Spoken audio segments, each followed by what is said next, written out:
Welcome back, guys. Today we're taking a look at this solo from 1988 Long Cold Winter album from Cinderella. The song, of course, is Gypsy Road. And we're going to take a look at the solo. It was played originally by Tom Keifer, who's not only a great guitar player, but the great vocalist for Cinderella. And it's very cool. He's still going strong and touring and doing all that stuff as of 2/24 when I'm recording this, so love to see that. This is one of those solos that is total rock and roll, right? It's nothing flashy, meat and potatoes rock and roll, but it fits the song so well you almost can't imagine any other solo being played during this section. So I'm going to show it to you guys a little bit. It's got a few tricky bits in it. But it's great for phrasing and bending and all kinds of great guitar player soloing type stuff that you need in your toolbox. So make sure and stay tuned for the lesson coming up in just a second. We are tuned standard for this, and I've got my shiny red guitar, which I thought was fitting for a band like Cinderella. I don't know why, but it just seems like it fits. Kramer. These are the reissue guitars that the Striker guitars that they put out a couple years ago, and I dig this guitar. It feels good. It's got kind of a thick neck, C-shaped neck, kind of a thick neck, but I like it. It's smooth. You can tell that some of the parts are like the tuners. The knobs and some of that stuff is a little bit on the cheap side. That's how they probably keep the price down on these kinds of models. But you can always upgrade that stuff. So I think this is a great guitar. I swapped the pickups out too. So I think it's a great guitar for, doing some mods on or anything like that. You can't get much cooler than the 80s style Kramer guitars. So anyways, not sure why I got off on that little tangent. But before we get going here, I've got tab and a backing track and Guitar Pro files for you guys. Head on over to my Patreon. You'll see the link in the description, and you can get that material there. Also, down below, my free gift to you is a free sweet picking guide called Sweet Picking Bootcamp. So make sure and check that out as well. Let's see, I already said we're in standard tuning, so let's get going. Something that's important about this solo is that the soloing notes follow the chords. So if you're trying to figure out like what scale is being used here, you're going to get confused by thinking that way. You want to think about what chords being played and then what's being played over the chord. For example, the chord progression for this is a D. Think of a D major, but it's just a D5 power chord. A5 power chord. I'm sorry, this would be more like a D minor here. No, this would be a D major.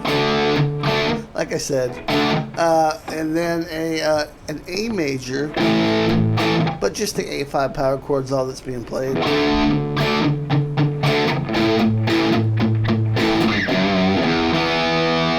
That resolves to an E major, but just an E5 power chord. Same thing on the second round. A, except here we go down to G, and then to F sharp. And then it resolves on the B chord with that bend up to the B note.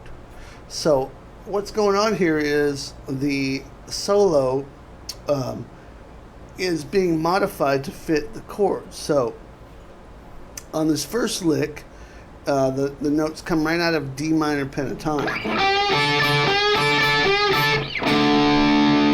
And again, these are power chords, so even though in the chord progression and how it functions, they could be major or minor, because it's a power chord, you can kind of color it how you want to.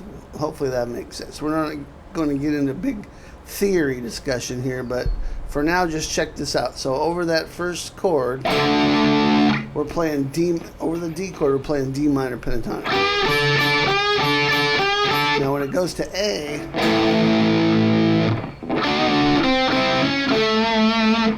we're thinking A dominant or A7 or just A major pentatonic. You could also think A minor pentatonic with a major third, so you get this sort of stuff.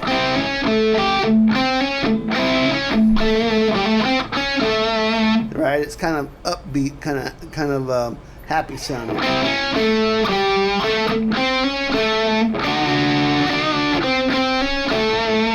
And then when it goes to the E,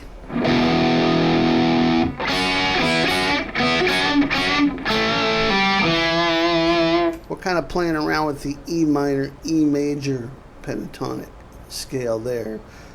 None of those, some of the notes overlap, but you wouldn't think of those notes together as a scale. So that's what I mean.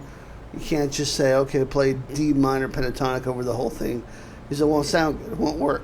So he's addressing each chord that goes by, which, you know, that's fairly cool, fairly unusual to do in rock and roll. But that's what's happening. So Tom Keifer knows his stuff, obviously. This is kind of an old school guitar solo. It almost makes me think of bands like the Rolling Stones and Aerosmith and that kind of a thing. Let's get going. So let's tackle the first lick here. So we're going to play this lick. And what that is bend 12 up on the G string, whole step, and then play 10 and 10 on the B and high E. And we're going to do that again. You play that twice. So the bend, do it again. The third time, bend 12 up, and then just hit 10 and 10 one time. Very old school Chuck Berry kind of a lick here.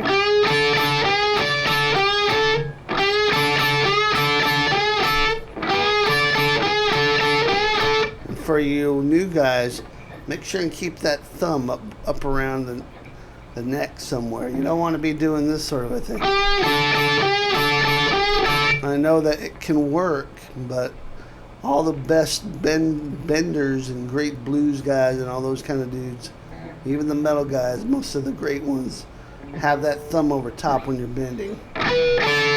So the lick again. Now we're going to move to the A chord. We're going to play this. So all that is, we're bending on 7 and 7 on the G and the B. Double stop. It's kind of like maybe something Slash would play. And just bend that up kind of a half step. I like to use my ring finger, but you could use your middle and ring. You could use your ring and pinky. I just like that. I can get a little bit more leverage that way. So bend it a half step and release it. Then play 5 on the G string, and then do it again. So play it twice. Then hammer on to 6. So, and then you end on 7 on the D string. So that's your A note.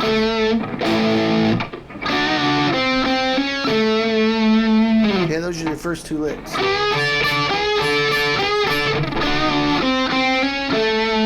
Okay, now this down here, which I've seen, when I check these solos out, I try to listen myself first and try to transcribe, and then maybe check a few tabs and check some videos to see where the fingerings are. The tab with this lick is all over the place, so be careful what you look at, boys and girls. This tab I'm sending you is accurate. This goes like this.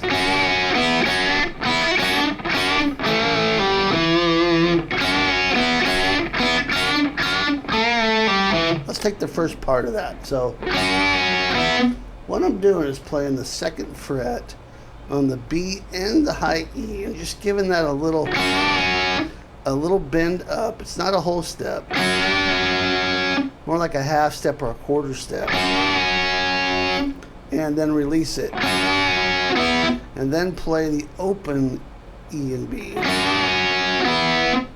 And the rhythm of it, you're going to do that again, but the rhythm of it changes. So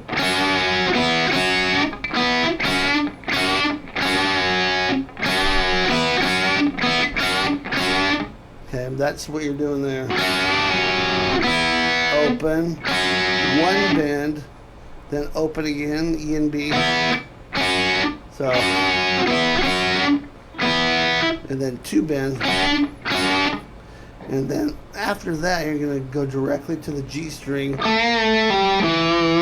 and finish off with a little lick right out of sort of the E minor pentatonic scale.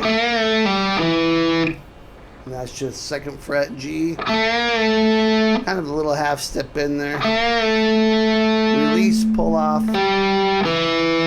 second fret D to end that. So you're covering all three chords there, right?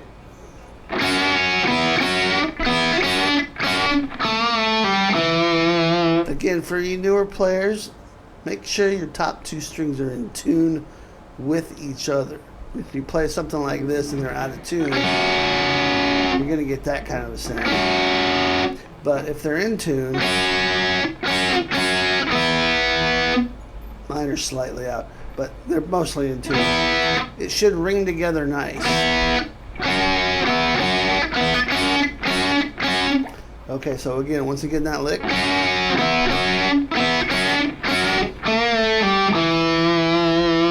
Okay, here we got so far.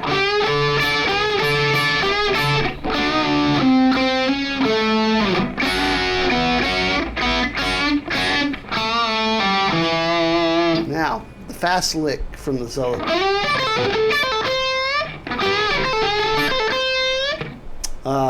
This probably, you know, get a little speed here. This is an old blues lick here. It's 12, bend that up a whole step on the G. Go right to the high E string, 10th fret, and then play that, and then play 13 pull off to 10 on the B. Now right there, you're gonna go right back to the 12th fret on the G and bend it again, and this time play the 10th fret B and the 10th fret high E, and then pull off 13 to 10. So there's only a slight difference there. And then bend 13, about a step and a half, almost 2 steps at the end there. Slow. And you kind of cut that last note off there. And I do that just by letting up with my fret hand and muting with my picking hand palm.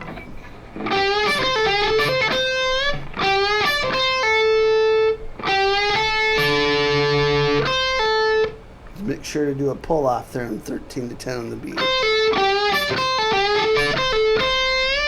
So how that comes out of here, for after that,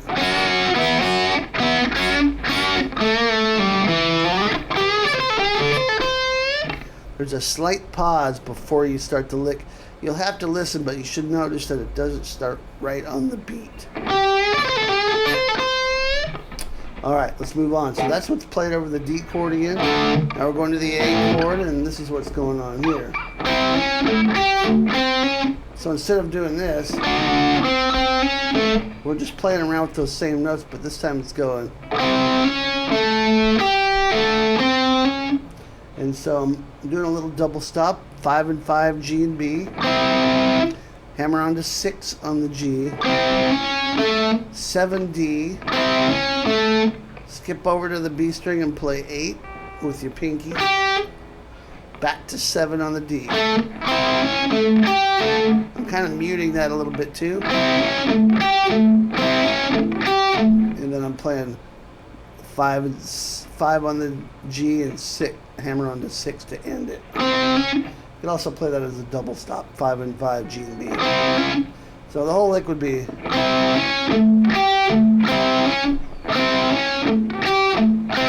You might notice on the tab too where there's an X before a lick, and that's just like a little, kind of like a little, so coming out of this we have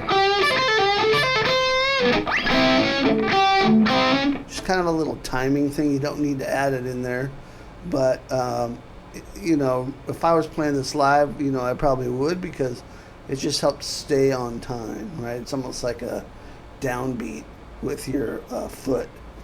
But anyway, so there's the A lick.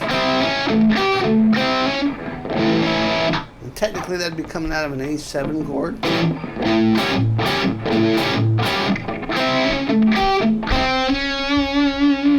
Now the last lick. This is over the E chord. Is bending up 2 on the G, 2 on the B this time, instead of the high E and the B. And so you're just going to bend that again like a quarter step together. I like to use my middle and my ring for this. Then to the open. So it's a bend, up, release, pick. And then you're going to play 2nd fret D after that.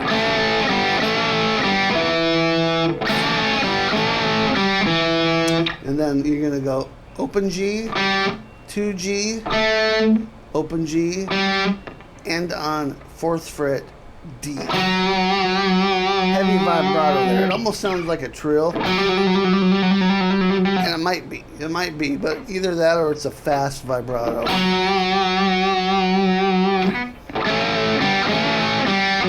Whoops.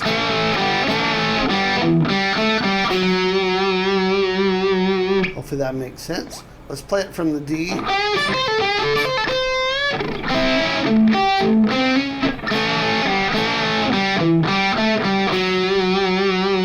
Okay, and the last note, you're just bending 2 on the G up a whole step. And it ends on the B chord. Now you can get a little bit of this open B string in there too, so there's like a little bit of a rub. If you have a Floyd Rose, you have to be careful about that going out of tune, so just use your ears. And that's it, boys and girls. That's the whole entire solo for Gypsy Road. It's a great solo to learn. It follows the chords. It's very rock and roll. You can tell Tom was influenced by Chuck Berry, Aerosmith, Rolling Stones, that kind of stuff, which I think is awesome. You know, the other player who's passed on now, rest in peace, Jeff LaBar. He was great. He was more of, to me, he was more of the metal guy, the flashy guy. Tom was more meat and potatoes, but he had has great feel, great tone. I mean, go listen to the solo or the lead stuff on Long Cold Winter, the song Long Cold Winter. It's fantastic. In fact, I covered that intro solo here on my channel, so if you're looking for more of that sort of stuff, do a search on my channel and you'll see that solo. That's it for now, guys. Hope you enjoyed this. Again, go check out Patreon for the Guitar Pro tab and the backing track so you can try this yourself. Grab that free sweep picking guide and I'll see you next time. Rock on.